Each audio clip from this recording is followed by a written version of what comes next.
Gospel, March 29, 2026. The Polish Catholic Mission Imam, Matthew 26, 1475, 27, 166. One of the 12, who was called Judas Iscariot, went to the chief priests and said, "What are you willing to give me if I hand him over to you?" They paid him 30 pieces of silver, and from that time on he looked for an opportunity to hand him over.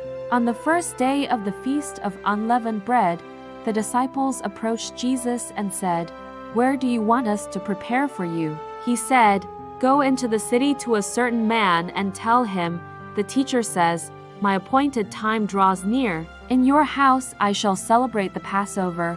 When it was evening, he reclined at table with the 12, and while they were eating, he said, "Amen, I say to you, one of you will betray me."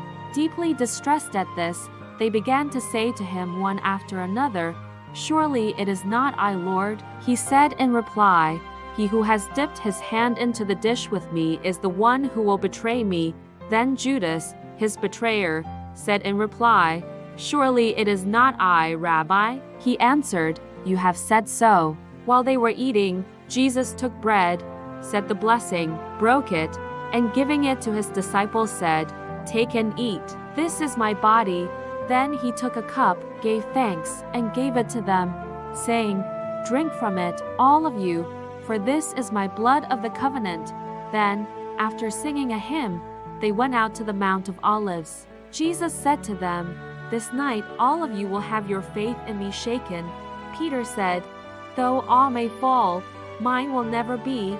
Jesus said, "Amen, I say to you, this very night before the cock crows, you will deny me 3 times." Then Jesus came with them to a place called Gethsemane, and he said, "Sit here while I go over there and pray."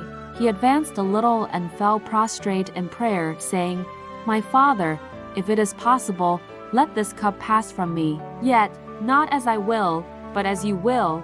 When he returned to his disciples, he found them asleep. He said to Peter, "So you could not keep watch with me for 1 hour?" While he was still speaking, Judas arrived, accompanied by a large crowd with swords and clubs. Immediately he went over to Jesus and said, "Hail, Rabbi!" and he kissed him. Jesus answered him, "Friend, do what you have come for." Those who had arrested Jesus led him away to Caiaphas the high priest, where the scribes and the elders were assembled. The high priest said, "I order you to tell us whether you are the Messiah, the Son of God." Jesus said, "You have said so." Then they spat in his face and struck him, while some slapped him, saying, "Prophesy for us, Messiah. Who is it that struck you?" Now Peter was sitting outside in the courtyard. A maid said, "You too were with Jesus," but he denied it, saying, "I do not know what you mean." And immediately a cock crowed. Then Peter remembered the word that Jesus had spoken, and he went out and began to weep bitterly. When it was morning, they bound him and handed him over to Pilate, the governor. Now Judas, seeing that Jesus was condemned, deeply regretted what he had done. Flinging the money into the temple, he departed. Pilate said to the crowd, "Which one do you want me to release to you, Jesus Barabbas, or Jesus called Messiah?" They answered, "Barabbas."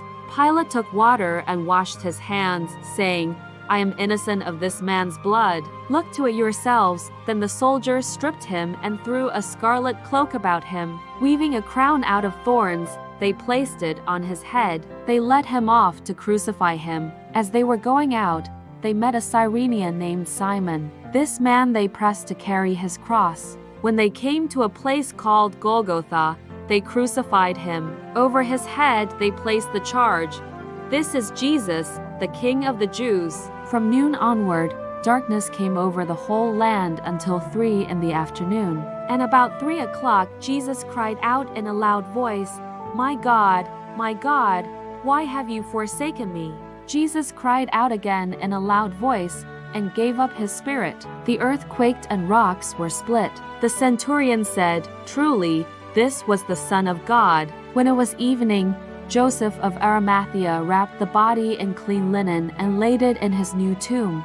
Then he rolled a huge stone across the entrance to the tomb and departed. They went and secured the tomb by fixing a seal to the stone and setting the guard.